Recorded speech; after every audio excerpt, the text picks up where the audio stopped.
selamat pagi Kak Fisko, selamat pagi Dokter Gebi. Hari ini tadi sudah sempat lihat rangkaian yoganya, terus habis itu nanti sekarang ini kita akan ngobrol-ngobrol tentang beauty inside out.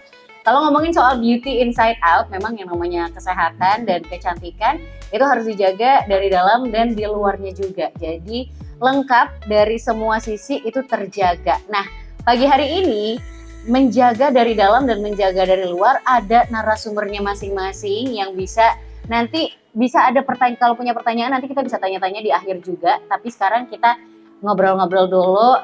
Selamat pagi untuk Kak Fisko. Halo pagi, Kak. halo. Mungkin perkenalan sedikit ke teman-teman yang udah hadir pagi hari ini. Boleh. Halo teman-teman, selamat pagi. Ya, perkenalkan, saya Fisko, saya dari Nutrifood teman-teman. Mungkin sedikit perkenalan ya, kalau Nutrifood mungkin belum pada kenal, tapi mungkin brand-brandnya teman-teman pada kenal ya. Ada Tropicana Slim, kebetulan hari ini kita lagi ada bawa Hilo gitu ya, jadi teman-teman cukup kenal gitu ya. Nah, saya di sini selaku health educator gitu ya, yang certified dari Nutrifood gitu Mbak. Oke, nanti kita akan ngobrol barengan sama Kak Fisko tentang beauty dari dalam, from the inside ya.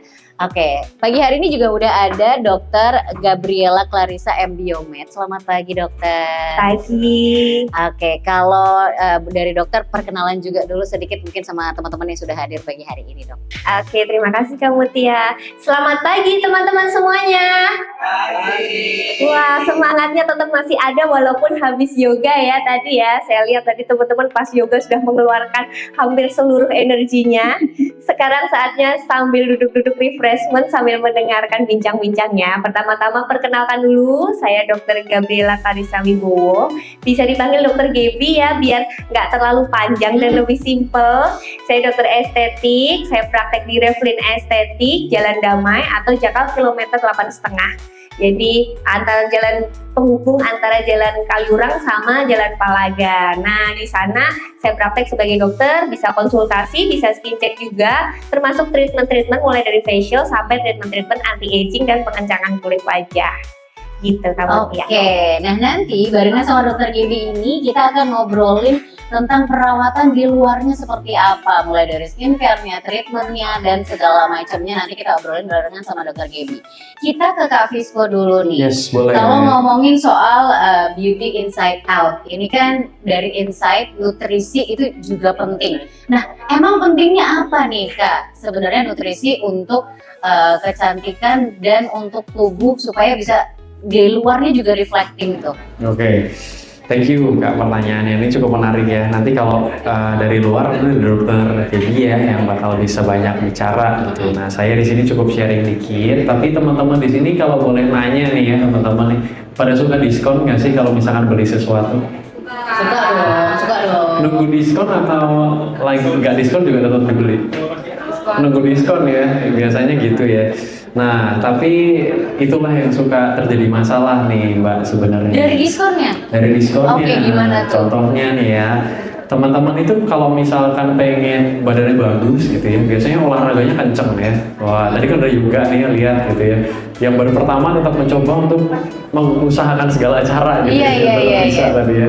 Tapi makannya biasanya di diskon mintanya. Ya udahlah kan udah olahraga gitu ya. Iya, Jadi benar. makannya ya udahlah, udah olahraga Burger 12 habis itu ya. Ada yang gitu, ada yang merasa tersindir gitu ya.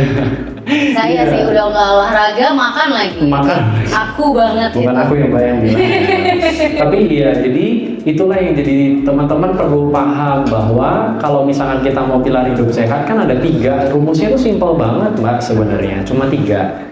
Hanya nutrisi, olahraga, dan tidur cukup. Istirahat, polanya cuma 3. Oke, pola utamanya itu ya. Pola utamanya cuma itu, tapi nggak boleh di diskon. Nggak boleh diskon. Nggak boleh. Kayak misalnya, oh udah olahraga, udah tidur cukup, ya udahlah makannya sembarangan, nggak bisa. Jadi semuanya harus terjaga. Betul. Nah, kondisi yang terjaga itu yang seperti apa? Kondisi yang terjaga itu adalah sebenarnya kalau ngomongin pola nutrisi ya, makan ya. Di sini biasanya kalau dikenalin dulu ya, zaman kita kecil itu makan tuh biasanya harus 4 sehat, 5 sempurna. Ada yang masih menerapkan itu? Boleh tahu? Ada yang masih menerapkan? Kayaknya udah update semua ya. nih. Iya. Tapi ada yang masih mengajarkan ke anak-anaknya seperti itu atau adik-adik ponakan dan segala macamnya seperti itu? Mas Sehat dan sempurna? Saya masih bagus. Oke. Iya. Tapi punten Mbak udah direvisi. Iya. Jadi udah direvisi dari beberapa tahun lalu sama Kementerian Kesehatan kita Mbak sebenarnya. 4 Sehat 5 Sempurna itu kita ganti dengan namanya isi Isi piringku. Iya. Apa sih yang bedain Mbak kalau boleh tahu? Isi piringnya. Nah, isi piringnya benar. Betul. Jadi kalau 4 Sehat 5 Sempurna kan kita itu ya ada makro, nutrien dan mikro, misalkan kayak karbohidrat dan segala macamnya. Isi piringku basically sebenarnya sama aja, diverse. Yang membedakan adalah apa? Porsinya. Oke, gimana tuh Kak? Iya, kalau 4 Sehat 5 Sempurna, nasi padang ditambah susu, 4 Sehat 5 Sempurna nggak? Iya sih, lengkap ya. Iya, lengkap. Iya bener ya. Bener ya. Tapi kalau isi piringku nggak bisa lagi karena dibatasi jumlah porsinya. Oke. Nah, sebenarnya basically ekonomi nutrisi itu dia tadi yang kita penting adalah kita tahu porsinya. Jadi kalau tanya gula, boleh nggak makan gula? Boleh. Tapi sesuai porsinya. Ada batasannya. Boleh nggak makan lemak? Boleh. Tapi ada porsinya. Jadi semua perlu ada porsinya. Jadi gitu Mbak basically. Oke, kalau ngomongin soal porsinya, Yes. tadi kan ada gula tuh harus tahu porsinya. Yep. Bahkan kan juga baru-baru ini ke depan kayaknya bakalan ada regulasi baru juga ya seputar gula ya. Betul. Nah, ini kalau ngomongin soal gula sendiri, mungkin ada yang udah tahu, mungkin ada yang belum tahu. Sebenarnya asupan gula harian itu seberapa banyak sih yang optimal, yang paling oke? Paling gampang aja ya, kita pakai standarnya pakai sendok makan Mbak, biar gampang diingat. Jadi kalau gula tuh maksimal sehari hanya 4 sendok makan. Satu hari ya? Satu hari. Bukan satu kali minum ya? Bukan satu kali minum, ya betul. 4 sendok makan, Iya, gitu ya. Jadi kalau misalkan makan nasi sudah termasuk ya, karena ada gulanya dalam situ ya. Jadi kalau minum, biasanya kalau kita siang-siang nih ya, makan mie ayam biasanya minumnya Es teh manis. Terima kasih yang sudah menjawab Terima kasih atas jawabannya. kejujurannya. Ya, jujur, betul. Es teh manis. Ada yang tahu kira-kira es teh manis itu rata-rata di luar sana pakai berapa sendok makan gula? 3 kayaknya.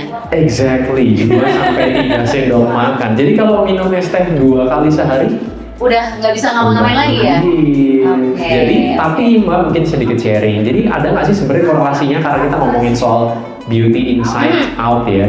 Jadi ada nggak korelasinya? Ada, teman-teman. Ya, jadi beberapa jurnal sudah membuktikan, sudah menyatakan bahwa kalau teman-teman berlebih gula, berlebih lemak, itu tuh berpengaruh kepada skin kita. Nanti mungkin bisa di cross check sama dokter Debbie juga, gitu ya. Ada nggak sih di sini yang misalkan kayak contoh nih ya, kalau misalkan stres kan kita tahu ya meningkatkan kadar kortisol gitu ya, terus nanti muncul jerawat gitu misalkan. Tapi kalau misalkan stres, biasanya kita apa? Minta yang manis. Craving ya? Craving, sugar craving gitu ya. Tapi setelah kita, kan udah jerawat udah muncul. Setelah kita makan gula berlebih, jerawatnya kira-kira mudah buat hilang nggak? Enggak.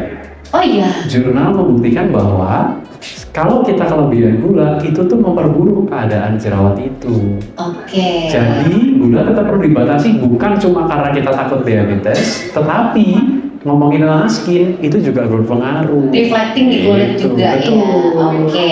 Tapi kalau ngomongin tadi di kulit udah kita harus menjaga nutrisinya dari dalam juga. Kalau tadi ngomongin soal stresnya deh. Yes. Di kehidupan saat ini kayaknya agak susah ya untuk tidak stres ya. Dengan negara kita juga ya. Iya, menjadi WNI lagi lucu-lucunya. Iya, 62 ya.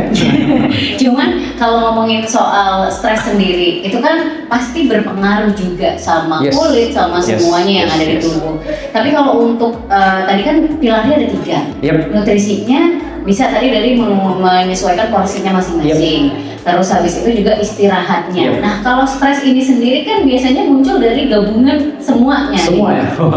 Jadi gimana tuh bagusnya? Bagusnya ya, kalau kelola stres ya, wah ini susah ya, karena masalahnya pasti beda-beda ya. Ada yang, aduh nggak bisa tidur gara-gara anak aku nangis terus, stres Iya, gitu iya. ya. Kamu Aduh, makan. kerjaannya banyak banget gitu ya. Nah, stres ini memang susah ya teman-teman ya, kalau mau kita lihat satu-satu ya. Tapi teman-teman nggak perlu khawatir, sebenarnya salah satu yang teman-teman lakukan tadi pagi dengan beryoga gitu ya, karena kan menggabungkan antara meditasi dan juga olahraga ya, itu kelola stresnya bagus banget. Oke. Gitu. Jadi olahraga yang betul itu bisa sebetulnya mengurangi kortisol tadi sebenarnya. Oke. Nah, itu yang bisa membuat kita jadi semakin rilis gitu ya. Itu endorfin, aktivitas fisik. Aktivitas fisik. Nah, kalau yang nutrisi bisa nggak sih membantu juga untuk relieving stress? Nah, ini ya. Ada yang di sini kalau stres makannya apa ya? Cheesecake? Oh, enak sih. Waduh. Ketahuan lagi stresnya. Ada ya? yang kalau stres di sini es krim sih biasanya. Es krim, ya. iya. Es krim. Iya. Cik. Oke, es krim ya. Atau selain es krim, apalagi ya biasanya ya? Seblak yang pedes-pedes ya. Ya biasanya gitu nggak sih? Ada Biasanya gitu juga, ya? ada yang pedas, ada yang ke manis. Yes. Ya. Nah itu tuh sebenarnya cara kita tuh untuk apa ya? Memanipulasi otak ya sebenarnya. Biar stres kita tuh hilang, terus kita pengen sesuatu yang seolah-olah jadi reward sebenarnya. Oke. Nah, contohnya tuh tadi, misalkan es krim, misalkan apa gitu ya. Tapi sebetulnya apakah itu berpengaruh ke tubuh kita? Apakah stresnya jadi hilang?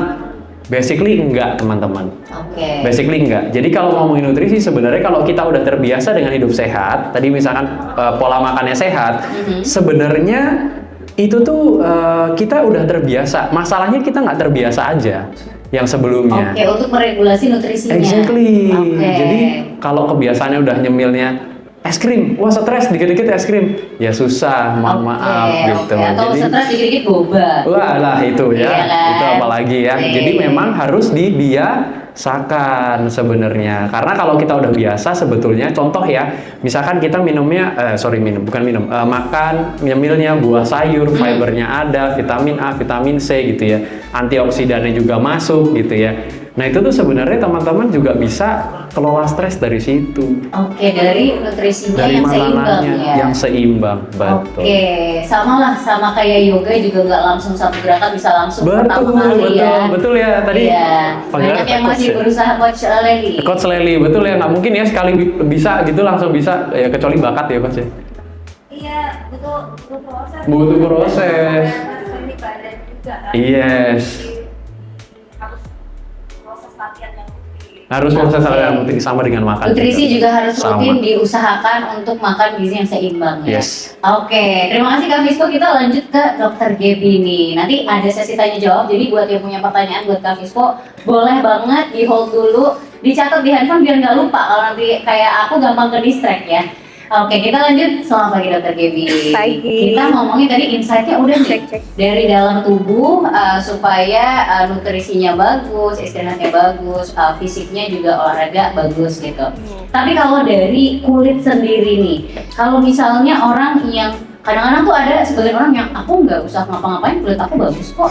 Ya, ada kan dok ya. Ada. Tapi sebenarnya apa yang salah dari mindset itu dok? Oke, jadi sebenarnya ada sih orang-orang yang dianugerahi dari lahir itu kulitnya sudah bagus. Yang salah dari mindset itu adalah lalu tidak mau perawatan lagi, tidak mau Oke. merawat apa yang sudah Tuhan anugerahkan yang bagus itu, karena yang bagus itu pun nanti juga akan menjadi tidak bagus kalau tidak dirawat. Karena kita hidup di dunia ini itu selalu ada yang namanya radikal bebas. Radikal bebas mau dari yang kita konsumsi maupun dari polusi, asap rokok, asap kendaraan bermotor, itu kan ada radikal bebas ya. Kulit yang bagus sebagus apapun kena radikal bebas pastilah tetap akan kenapa-kenapa. Contoh paling gampang kusam. Kusam. Iya oke. dong, kena radikal bebas udah pasti kusam. Jadi mau nggak mau kulit yang bagus sekalipun bersyukur ya dapat kulit yang bagus seperti tadi itu, tetapi tetap dirawat. Dari insight tadi sudah dibahas sama Kak Fisco, tetap harus dirawat. Dari outside-nya juga tetap harus dirawat. Paling nggak pakai basic skincare. Oke, kalau ngomongin tadi, kalau dari polanya, kalau dari insight kan adalah nutrisi, tidur, dan juga olahraga. Nah, kalau untuk kulit sendiri dari luarnya, basicnya yang harus, pokoknya ini nggak boleh lepas, itu apa? Oke, yang paling basic aja itu ada skincare basic, yaitu ada face wash, kemudian toner, moisturizer, dan sunscreen. Oke. Itu untuk yang skincare ya. Iya. Kemudian untuk tindakan itu paling enggak rutin facial 1-2 bulan sekali. Oke, itu dari yang basic itu sebenarnya dia maintenance aja atau ada juga efek lebihnya? Nah, jadi gini nih, sama kayak kalau kita sehari-hari tuh mandi 2 kali sehari kan. Kita ngapain sih mandi sebenarnya? Mandi itu untuk membuang bakteri-bakteri penyebab bau badan, ya kan? Kemudian juga untuk membersihkan tubuh dari kotoran, dan tubuh kita itu kan juga mengeluarkan minyak dan sekret-sekret yang harus dicuci dan dibersihkan setiap harinya. Nah, sehari paling nggak 2 kali. Nah, sama juga contoh tadi aku bilang facial ya. Nah, facial itu untuk membersihkan komedo. Komedo adalah sekret yang ada di dalam pori-pori kulit kita, biasanya ada di wajah, karena kelenjar minyak di area wajah itu lebih aktif. Kapan mereka mulai aktif? Mulai aktif saat pubertas. Nah, jadi makanya jerawatan anak-anak baru pubertas ya. Betul, karena kelenjar minyaknya lagi aktif-aktifnya memproduksi sebum, dan sebumnya mulai banyak. Kalau yang nggak terkontrol, nah ini kembali lagi nih, memang nggak semuanya nih dapat anugerah ini ya, gitu. Kalau nggak terkontrol, jadilah gampang jerawatan. Gitu. Jadi memang kalau misalnya dari basic skincare-nya juga harus dipenuhi, tapi ada facial juga untuk membersihkan komedo tadi itu. Jadi paling nggak dirutinkan 1-2 bulan sekali itu untuk membersihkan komedo. Ada yang sebulan sekali karena ada yang komedonya cepat muncul, bisa 2 bulan sekali kalau memang yang nggak gampang komedoan. Berarti semua orang juga punya tahapnya masing-masing gitu ya, levelnya masing-masing, seberapa cepat akan build up di wajahnya. Betul, tapi membutuhkan semuanya. Semuanya membutuhkan. Jadi kalaupun kulitnya sudah bagus, dianugerahi kulit yang bagus, tapi tetap juga harus dirawat dengan tadi basic skincare, ditambah juga sama facialnya. Nah, kalau ngomongin soal yang namanya tindakannya, skincare-nya sendiri. Tadi kan yang disebut sama dokter tuh 4. Tapi kan sekarang ada 10 step Korean skincare routine gitu ya. Panjang. Iya, kan 10 ya. Itu apakah memang ada indikasi orang yang memang butuh kayak gitu? Atau semua orang butuh, atau gimana sih sebenarnya dari 10 step ini? Panjang ya sebenarnya kalau 10 step ya.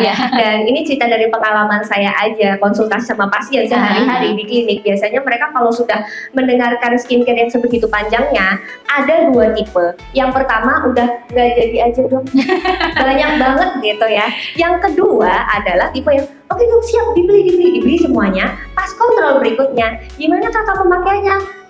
Saya pakai 1 hari pertama, hari berikutnya sudah mulai berkurang, berikutnya tidak dipakai. Karena terlalu rumit ya. Terlalu rumit. Jadi sebenarnya gini teman-teman ya, kalau teman-teman memakai skincare, ini tips aja dari dokter Gibi ya, nggak perlu sampai yang 10 lapis, karena rahasia cuma dokter Gibi bukan di sini. Dokter Gibi juga tidak pakai 10 step skincare sehari-harinya. Agak capek ya dok ya. Betul, apalagi kita dikejar jadwal ya. Jadi kalau harus 10 kayaknya nggak cukup waktunya. Nah, terus apa aja yang dipakai? Teman-teman bisa skin check dulu untuk tahu jenis kulit kan. Zaman sekarang skin check udah ada di mana-mana ya.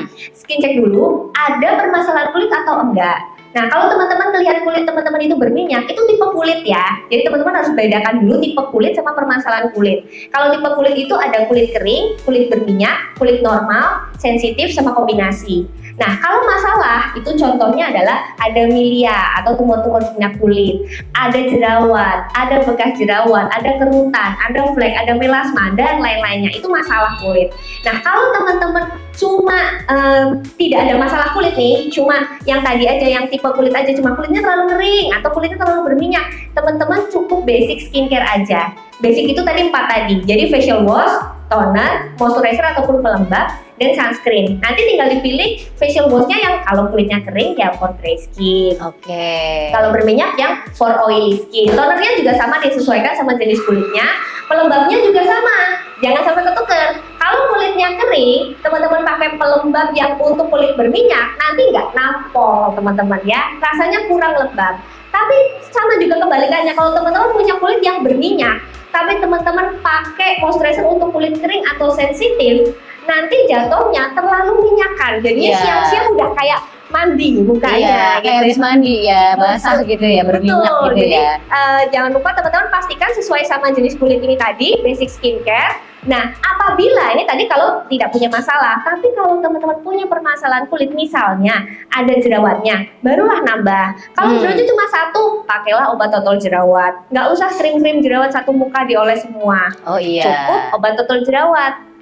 Tapi kalau jerawatnya memang cukup rata satu wajah, bolehlah pakai acne care cream atau serum retinol yang dia bisa bantu untuk ngeredain jerawat juga, ngilangin bekas jerawatnya juga. Nah, Oke, jadi berarti semuanya sesuai dengan kebutuhannya Kebutuhan. masing-masing. betul. Gitu Jadi kalau mau ada banyak lapis itu ya berarti mungkin permasalahannya cukup banyak ya. Dan kalau permasalahan cukup banyak, teman-teman buat yang nggak betah untuk 10 step skincare, datang aja ke klinik, nanti bisa dirawat. Jadi mempermudah. Karena saya punya Oke. pasien juga yang mereka ini, dok saya tuh nggak rajin pakai skincare, tapi saya terlahir dengan kayak gini dok, ini butuh banyak ini yang dipakai, terus gimana gitu, saya tuh nggak rajin nih dok pakai skincare. Saya biasanya bantu treatmentin, jadi yang saya kasih tetap basic skincare.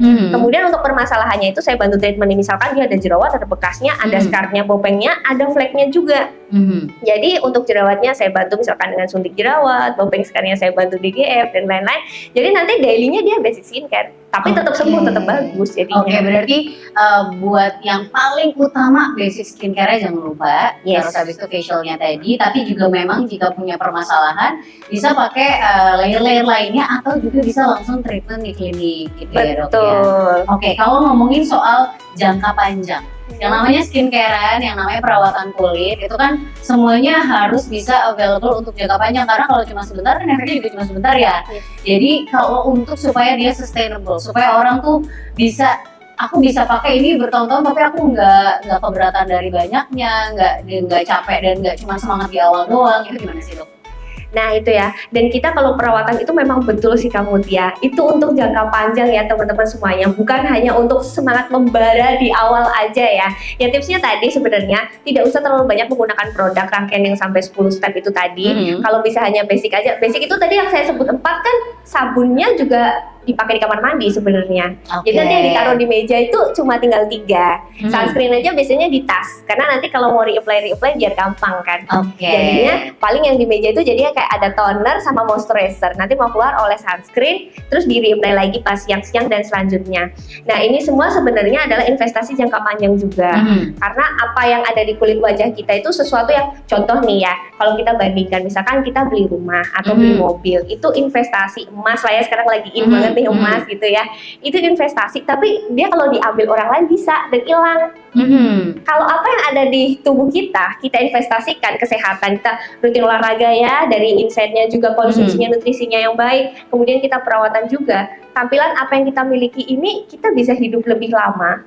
Karena dengan kita merawat diri kita lebih baik, harapan hidup orang akan meningkat. Oke, Gitu. jadi merawat diri dari dalam dan luar itu semuanya meningkatkan juga harapan hidup dan juga bisa Investasi. kualitas hidupnya panjangnya lebih baik ya, Betul. dibanding cuman panjang tapi tidak berkualitas kan juga kurang oke. Betul. Ya. Oke, terakhir dok, kalau misalnya untuk perawatan kulit sendiri itu sebenarnya harus dimulai dari usia berapa sih? Kalau untuk pertanyaan yang ini, sebenarnya jawabannya itu dari bayi pun sudah sekarang. Untuk saat ini itu sudah ada perawatan. Tapi gunakan produk yang memang untuk baby. Iya. Ya, jadi sebenarnya ketika kita punya bayi, kemudian kita oles-olesin minyak, biar apa? Hangat kan kulitnya. Kemudian kita oles-olesin lotion, biar apa? Si baby ini di AC. Kalau di luar kan kesumukan, dia di AC, tapi dia di AC kulitnya nggak kering kan kita kasih lotion. Jadi itu sebenarnya sudah perawatan kulit sedini mungkin. Nah tapi kalau ditanya yang benar-benar dengan kesadaran untuk melakukan perawatan, itu saya akan bilang sejak usia pubertas. Karena pubertas itulah hormon androgen diproduksi, minyaknya mulai aktif, kelenjar minyaknya juga aktif. Nah di situ mulai ada komedo. Jadilah harus di facial. Nah itu berarti kalau misalnya untuk perawatan bisa dimulai sejak emang kelenjar hormonnya sudah mulai lebih berproduksi gitu ya. Puber sih. Nah sekarang ini kita udah dapat penjelasan dari Kak Fisko dan Dr. Gaby juga. Sekarang ada yang punya pertanyaan nggak? Aku buka 3 pertanyaan. Oke Kak, silahkan. Ini bisa dikasih mikrofon. Kita ambil 3 dulu, mungkin ada 1, ada yang lainnya dulu, mungkin kita iniin bareng juga semuanya. Ada yang mau bertanya lagi? Wah ini nanti bakal ditanya sih kalau gitu ya. Gimana Kak, silahkan. Terima kasih Mbak, terima kasih Dok, terima kasih Mas. Mau tanya, tadi kan dibilang kalau sehari itu maksimal 4 sendok gula. Nah, apakah itu cuma untuk yang minuman atau keseluruhan? Kalau misalnya kayak nasi itu apakah 4 sendok itu udah include dengan nasi? Karena kan nasi kan juga mempengaruhi glukosa seperti itu. Sama satu lagi, Satu lagi untuk Dokter Gebi ya. Kan aku tuh acne prone skin ya dok ya. Terus kalau stres itu gampang banget jerawatnya. Nah gimana sih cara maintainnya biar kayak nggak gampang jerawatan, kecuali kalau sarannya jangan stres, nggak bisa dok, nggak bisa. Gitu sih, terima kasih. Oke, kita langsung aja, nanti kalau ada pertanyaan kita langsung jawab lagi. Oke, berarti gula. Tadi kan 4 sendok makan gula itu 1 hari buat semua makanan atau yang minuman doang gitu, atau yang manis doang gitu. Silakan. Oke, thank you. Ya lagi-lagi ya, saya mau didiskon ya ini ya. Iya, aduh sorry banget Mbak, tapi itu buat semuanya ya. Jadi nggak cuma hanya minuman, tetapi semuanya tuh include. That's why memang sekarang udah banyak ya pengganti nasi putih juga udah banyak. Misalkan memang kita pengen, oh hari ini aku pengen makan es krim nih, kan masih boleh ya sebenarnya.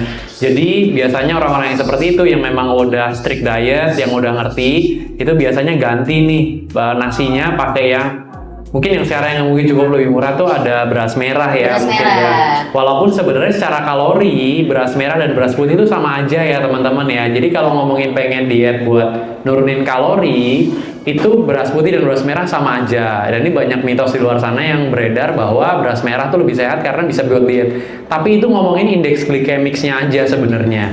Tapi kalau pengen diet yang buat nurunin kalori, terus gulanya juga aman, nggak ada gitu ya, itu bisa sekarang yang lagi naik daun tuh beras porang ya. Iya, betul. beras porang. Jadi gitu ya Mbak ya. Gitu ya. Gitu. Terima kasih. Jadi, Maaf nggak bisa didiskon. Jadi itu untuk semua ya. Jadi semua yang kita konsumsi dari kita bangun sampai kita tidur lagi harus maksimal banget adalah 4 sendok makan ya. Kalau misalnya untuk tadi acne prone skin munculnya ketika stres. Ini selain bisa olahraga mungkin ya, tapi selain itu gimana? Oke, tipsnya ya buat acne prone skin ataupun yang sekarang lagi struggle masalah jerawat dan pengen sembuh dari jerawat, itu ada banyak hal sebenarnya yang perlu dikendalikan. Terlepas dari skincare, kalau skincare nggak usah sebut ya, itu pasti ya perawatan skincare itu udah pasti dibutuhkan. Tapi untuk daily sehari-harinya yang bisa dilakukan lifestyle-nya, ada 4 pantangan utama. Ini biar gampang, karena kalau dipantang semuanya ada pertanyaan, makan apa nanti saya? Nggak bisa ngapa-ngapain ya. Betul. 4 ini paling gampang adalah 1 coklat, 2 kacang, 3 susu, dan keempat adalah manis-manis. Ini saya definisikan manis-manis karena apa? Sebenarnya yang keempat ini jawabannya adalah glukosa. Cuma kalau glukosa, pasien-pasien saya rata-rata berpikirnya asal saya nggak minum manis, itu sudah selesai, karena di pikiran dia glukosa itu cuma ada di minuman manis. Padahal glukosa itu juga ada kayak di nasi atau di karbohidrat gitu ya. Ada di mie atau tepung-tepungan, segala tepung-tepungan itu kan dia karbohidrat, nanti kalau dipecah kan jadi glukosa juga gitu ya. Nah tetapi saya sebutnya manis-manis karena kenapa? Ada pasien saya yang sangat-sangat ekstra orangnya, sehingga begitu dibilang nggak boleh kena glukosa, dia sama sekali nggak konsumsi glukosa. Padahal untuk activity sehari-hari kita butuh glukosa. Jadi jangan salah ya teman-teman, kita tetap butuh glukosa, tetapi dibatasi. Misal tadi 4 sendok makan itu tadi kalau bisa diukur seperti itu supaya apa? Kita tetap bisa mikir, tetap bisa jalan, nggak semaput ya. Oh iya. Aktivitas tadi yoga kayak tadi Udah pingsan ya. Iya gitu, karena kurang glukosa. Berarti gitu. nggak boleh ekstrim ke kiri, nggak boleh ekstrim ke kanan. Betul. Nggak boleh sama sekali, nggak boleh kebanyakan. Betul, jadi memang harus pas karena untuk kita aktivitas juga butuh glukosa. Nah, saya mau jawab sedikit nih tadi terkait jerawat karena udah kebahas lagi kan.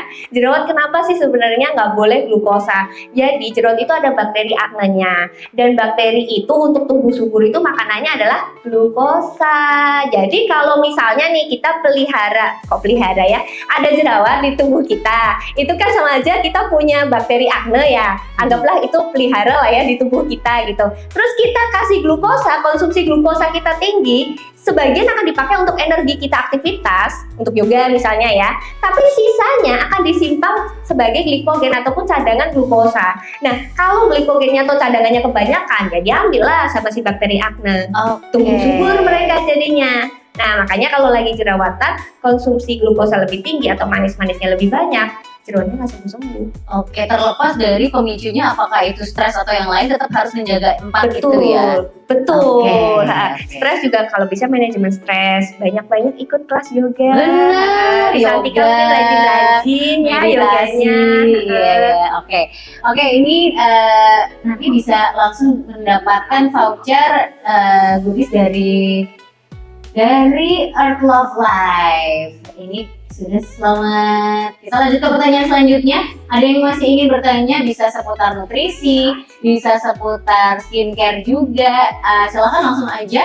Kalau punya pertanyaan, mumpung ada yang bisa jawab. Sebelumnya terima kasih untuk waktunya. Saya mau bertanya ke Kak Frisko. Tadi kan sudah membahas terkait porsi untuk pola makan kita.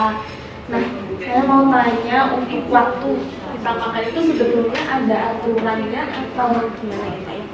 Terima kasih. Oke. Waktu makan, apakah seperti orang intermittent fasting yang ada eating window-nya, atau seperti kepercayaan populer mungkin lebih ke di atas jam 7 malam tuh nggak boleh makan gitu, atau gimana sih sebenarnya Kak? Ya oke. Jadi ini banyak sih memang ya praktek-praktek di luar sana yang ngajarin kayak diet tuh banyak banget ya. Ada ngomongin tadi yang paling bagian sekarang kan intermittent fasting gitu ya. Benar. Terus mungkin teman-teman pernah dengar diet keto gitu ya, pernah yang bahkan makan daging aja tuh apa ya, Karnivor, gitu iya, ya. karnivor Banyak diet. banget teman-teman, tapi diet-diet itu sebetulnya keto deh contoh ya. Dulu sempat semua orang tuh yang pengen diet tuh pengen ke keto. Jawabannya sebenarnya boleh nggak sih? Boleh, hanya dengan supervisi dari dokter atau dari ahli gizi. Jadi diet-diet yang seperti itu tuh dikhususkan tadi seperti yang dokter sampaikan, bahwa tiap tubuh tuh punya mekanismenya sendiri yang udah disampaikan sama Tuhan ya. Jadi emang kita nggak bisa, oh ya udah yang bagus keto aku mau itu nggak bisa. Nah tadi ngomongin soal waktu, sebenarnya kalau rumusnya sebenarnya teman-teman kalau misalkan di rumah sakit tuh biasanya misalnya kita mau mondok ya, bener namanya kalau Jogja ya, bener ya, rawat inap ya, bener, rawat inap itu biasanya kita dikasih makan 3 kali sehari dan 2 snack, betul ya? Betul ya. Betul. Nah, itulah sebetulnya memang rumusnya memang seperti itu basically. Jadi memang kita 3 kali makan sehari, pagi, siang, dan malam. Lalu juga ada snack 2 kali di tengah-tengah antara pagi dan siang ke malam. Itu ada snacknya. Kenapa sih seperti itu? Karena sebenarnya kebutuhan ini balik lagi kalau misalkan ngomongin scientific sedikit, kita kan punya kebutuhan kalori setiap hari ya, bener ya. Nah kebutuhan kalori kita tuh berapa tergantung tinggi, berat badan, aktivitas fisik dan segala macamnya. Teman-teman bisa cek di kalkulator website anyways, nanti bisa dicek masing-masing. Tetapi let's say kita rata-rata 1.500 deh sehari gitu ya. Kalau cuma dibagi 3 doang, pagi, siang, dan malam, atau bahkan hanya siang dan malam, maka porsinya akan banyak sekali. Padahal seperti tadi yang dokter Dewi bilang bahwa kita tetap masih butuh kalori untuk kegiatan kita sehari-hari gitu ya. Apalagi kalau udah namanya stres, wah itu juga ya tetap masih butuh energinya. Nah, kenapa kita pecah menjadi 5? Karena biar porsinya tadi tidak terlalu banyak setiap kali kita makan gitu. Jadi sama kayak gula, misal tadi karena kita bahasannya lebih banyak soal gula ya. Kalau gula itu benar seharinya adalah 4 sendok makan. Tapi kalau boleh nggak, kalau misalkan ya udahlah kalau kayak gitu aku waktu siang karena panas aku makan es krim sebaskom, contohnya misalkan 4 sendok makan, boleh nggak? Nggak boleh juga. Karena sebenarnya kalau ngomongin diabetes atau indeks glikemik itu kan ada lonjakan spike gulanya ya. Sedangkan kan kita punya insulin yang punya sistem kerjanya nggak bisa langsung tiba-tiba kaget dikasih makan segitu banyak gitu ya. Nggak bisa. Jadi baiknya seperti itu sebenarnya. Jadi makanya makannya tuh porsinya tadi diatur tuh isi piringku gitu. Jadi kalau tanya rumusnya 5 kali itu tadi Mbak ya. Cuma kan susah ya kayaknya ya. Nah kalau susah sekarang memang banyak tuh diganti snacksnya dengan grab and go. Contoh buah tuh biasanya kalau kita lihat western movies tuh biasanya kan pakai apel ya dibawa, terus nanti dia jadiin snacks. Atau misalkan ready to drink minuman atau makanan snack bars itu kan udah cukup banyak di Indonesia. Gitu. Kalau ngomongin tadi kan dikasih 5 kali, 5 kali adalah 3 meal utama dan 2 snacks. Cuman kadang-kadang orang kalau dengar gitu, wah berarti aku bisa makan banyak nih gitu. Itu gimana supaya nggak gitu tuh? Iya, balik lagi nih ya. Ini saya tuh suka banget ya tiap kali kayak gini tuh banyak pertanyaan yang suka ngediskon gitu ya. Kayak, oh iya berarti kan 5 kali, berarti makan gue bisa lebih banyak. Nggak Iya. gitu sih ceritanya ya. Tapi balik lagi tadi porsinya, ada porsinya. Jadi tadi pertama ngitung kebutuhan kalori kita harian dulu ya. Let's say tadi 1.500. Kalau teman-teman rajin berolahraga, ada namanya physical activity level. Itu nanti ada konstanta, misalkan 0,8, 1,2 tergantung dengan aktivitas fisik.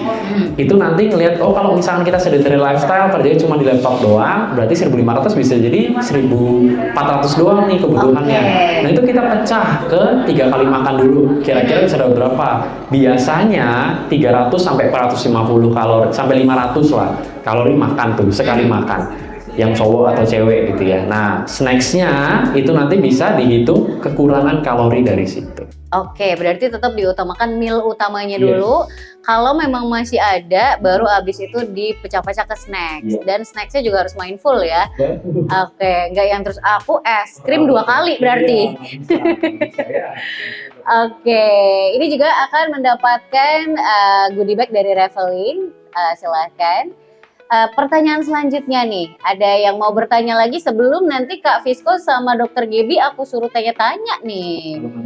Iya, ini nanti ada pertanyaan loh, daripada dikulik-kulik loh, mending mengulik daripada dikulik ya.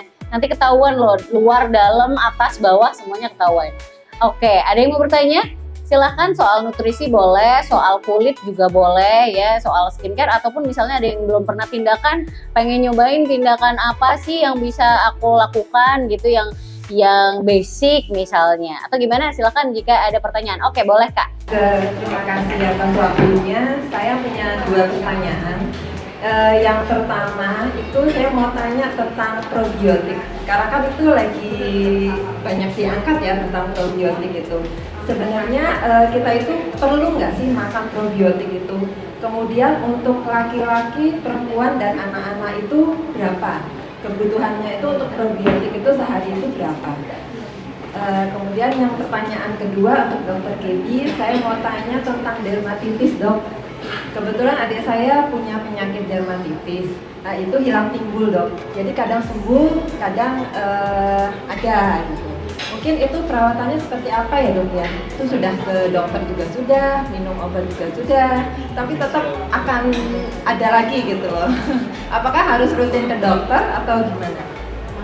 Oke, baik. Terima kasih pertanyaannya. Kita ke Kak Fisco dulu ya. Berarti tadi adalah kalau ngomongin soal yang namanya probiotik. Nah, kalau kita ngomongin probiotik, mungkin kita bisa mulai dari apa bedanya probiotik sama prebiotik dulu. Mungkin banyak yang mungkin ada banyak yang tidak bisa membedakan juga. Terus habis itu tadi asupan probiotik seberapa banyak sih dalam 1 hari dan seperti apa? Cik, ya nanti kalau ngomongin itu nanti mungkin dokter juga bisa nambahin ya. Tapi saya ke pertanyaan tadi dulu yang ngomongin sebenarnya harus atau enggak nih ya. Harus atau enggak nih soalnya menurut saya penting gitu ya. Jadi sebetulnya teman-teman kata harus dan tidak itu sama kayak tadi saya bilang ya, asupan 4 gula sehari. Ya saya nggak bilang harus, pilihannya teman-teman anyway sebenarnya. Tapi kalau ditanya dianjurkan bagus atau enggak, bagus. Kenapa? Karena memang kita pencernaan misalkan butuh untuk dibantu gitu ya. Tapi sebenarnya kalau misalkan ngomongin soal kebutuhan itu ya, sebenarnya kan ngomongin tentang fibers ya.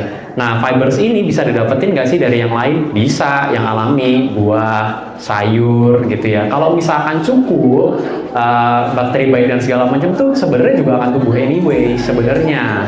Tapi memang istilahnya apa ya, prebiotik itu jadi kayak suntikan buat membantu dia biar dia tuh ada sebenarnya, maksudnya biar dia tuh tumbuh baik gitu ya di tempat kita. Iklan kan banyak tuh ya biasanya ya buat yang ngomongin tumbuh bakteri baik gitu ya. Ya itu betul sebenarnya, tapi itu bukan keharusan sebetulnya, karena sebetulnya ya Tuhan udah ciptakan tubuh kita sebenarnya udah bisa eksis dan udah bisa hidup baik itu dengan itu sebenarnya. Dulu kan juga nggak ada ya, tetapi bedanya zaman dulu sama sekarang, balik lagi tadi mungkin ya banyak misalkan apa tadi namanya polutan dan segala macam gitu ya, yang membuat kita tuh butuh tadi tambahan-tambahan gitu. Sama kayak suplemen apapun sih Mbak, basically. Jadi suplemen butuh nggak, vitamin booster butuh nggak, tergantung tubuh masing-masing sih. Gitu jawabannya. Mungkin ada dokter bisa tambahin. Itu untuk probiotik. Coba kalau misalnya dari dokter Gaby itu sebenarnya seperti apa sih dok? Oke, izin menambahkannya Kak Bisko ya. Jadi saya mau berawal dari perbedaan dulu nih prebiotik sama probiotik yang tadi ya.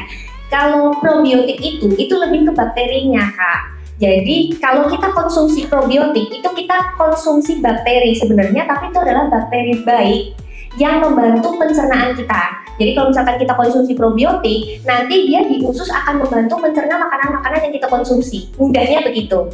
Kalau prebiotik itu adalah makanan untuk si bakteri baik ini. Jadi beda, kalau probiotik ada bakterinya, kalau prebiotik itu makanan untuk si bakteri, atau gampangannya kalau tanaman itu pupuknya, supaya bakteri-bakteri ini hidup. Karena pada kondisi-kondisi tertentu bakteri-bakteri ini juga dia akan mati, dan kalau mati ya nggak ada gunanya jadinya gitu. Nah, oleh sebab itu kalau kita konsumsi probiotik biasanya itu tuh kemasannya harus di suhu 2-8 derajat Celcius, harus simpan kulkas. Jadi hal-hal yang ada tulisannya probiotik mengandung probiotik biasanya tuh harus disimpan suhu 2-8 derajat, karena kalau terlalu rendah bakterinya mati. Kalau terlalu tinggi suhunya juga mati. Jadi kalau misalkan kita punya suatu suplemen mengandung probiotik, itu sudah disimpan dengan baik di kulkas, kemudian kita konsumsinya kita bawa naik mobil dulu, terus nanti 1 jam kemudian baru kita konsumsi, sebenarnya agak useless karena probiotik atau bakterinya itu sudah mati gitu. Iya, okay. Nah, untuk kulit pun sebenarnya itu sangat membutuhkan probiotik dan prebiotik ini. Probiotik biasanya dikonsumsi untuk menjaga bakteri-bakteri yang ada di dalam tubuh kita, termasuk di kulitnya kita semuanya ini, itu ada bakteri baiknya. Nah, bakteri baik yang ada di kulit kita, termasuk di kulit wajah, itu menjaga supaya kulit kita nggak gampang tumbuh jamur. Kalau nggak ada bakteri baik, maka jamur akan tumbuh. Dengan ada bakteri baik, dia menjaga keseimbangan supaya jamur itu tidak tumbuh. Nah, yang jadi masalah, kembali lagi masalah jerawat ya, karena hari ini kita banyak bahas jerawat. Yang jadi masalah kalau orang-orang yang jerawatan, dokter biasanya akan kasih antibiotik. Ini untuk jerawat yang parah, antibiotik baik antibiotik oles maupun antibiotik minum. Antibiotik ini tidak hanya membunuh bakteri akne, tetapi juga membunuh bakteri baik. Kalau yang diminum, ya bakteri baik di dalam usus juga ikut mati. Kalau antibiotik yang dioles, bakteri baik yang di kulit ikut mati. Akhirnya terjadi gangguan skin barrier, biasanya kulitnya nanti gampang merah-merah, gampang perih-perih. Nah, oleh sebab itu kita juga perlu menggunakan skincare yang mengandung prebiotik tapi karena kalau skincare yang berprobiotik repot, harus disimpan di kulkas ya jadinya. Nah, kalau skincare yang berprebiotik sekarang sudah cukup banyak. Kalau dari Revlin sendiri ada Skin Moist. Skin Moist-nya Revlin itu sudah mengandung prebiotik juga, jadi itu adalah makanan untuk bakteri baik sehingga menjaga skin barrier lebih bagus. Oke, berarti memang makanan untuk bakteri juga bisa lewat lewat kulit gitu ya? Betul, itu untuk bakteri baik yang di kulit tapi Iya, kalau yang diolesin buat di perut nggak bisa ya dok ya? Nggak bisa. Tapi tadi dermatitis satu lagi dok. Ya, tadi pertanyaan tentang dermatitis. Nah, dermatitis ini sedihnya ini adalah penyakit kambuhan yang memang dengan kondisi cuaca tertentu dan kondisi stresor tertentu. Jadi pada saat stres, pada saat kondisi biasanya kalau lebih panas ya cuacanya, itu akan kambuh dan muncul. Jadi ini adalah penyakit yang dokter itu hanya bisa bilang terkontrol. Jadi dokter nggak bisa bilang sembuh. Kalau kayak batuk pilek, oke ini dinyatakan sembuh. Kalau dermatitis, oke ini terkontrol gitu. Jadi memang ketika dia kambuh, maka harus dikendalikan dengan terapi obat-obatan topikal biasanya ya. Kalau sampai minum berarti mungkin kondisinya cukup luas dermatitisnya. Kalau dermatitisnya tidak terlalu luas, cukup dengan topikal saja sebaiknya. Seperti itu. Oke, karena waktunya juga udah habis, jadi kita nggak sempat nanya-nanya dulu nih ke mereka, nggak apa-apa ya. Atau nanti kalau misalnya ada pertanyaan lagi, boleh langsung aja diarahkan ke kemana nih kira-kira kalau misalnya ke Revlin bisa ya, dan juga ada teman-teman dari Nutrifood. Oke, conclusionnya berarti kita semua tuh harus menjaga buat kulit, buat tubuh, semuanya dari luar dan dari dalam itu harus seimbang. Tadi kita nggak boleh ekstrim, nggak sama sekali, nggak boleh juga ekstrim kebanyakan. Itu berlaku buat nutrisi juga, buat kulit juga. Nggak semua orang butuh 10 step skincare, nggak semua orang juga nggak boleh kalau nggak pakai sama sekali. Nggak semua orang boleh makannya tuh berlebihan, mentang-mentang udah olahraga, tapi juga nggak boleh sama sekali, aku nggak mau makan gula sama sekali, itu juga nggak boleh. Jadi semuanya kita harus belajar menemukan keseimbangan supaya semuanya tercermin di tubuh juga, di kulit juga. Nah, ini kita sudah sampai di akhir obrolan kita pagi hari ini. Terima kasih yang sudah hadir. Terima kasih Kak Fisco, terima kasih Dokter Gaby atas ilmunya yang luar biasa yang mungkin pulang dari sini jadi ada bekal untuk berpikir lebih banyak lagi tentang kesehatan tubuhnya masing-masing. Kalau gitu sekarang waktunya saya pamitan. Terima kasih dan mohon maaf untuk kesalahan yang mungkin tadi saya salah ucap atau salah ngomong. Jadi saya pamit dulu. Terima kasih. Assalamualaikum warahmatullahi wabarakatuh.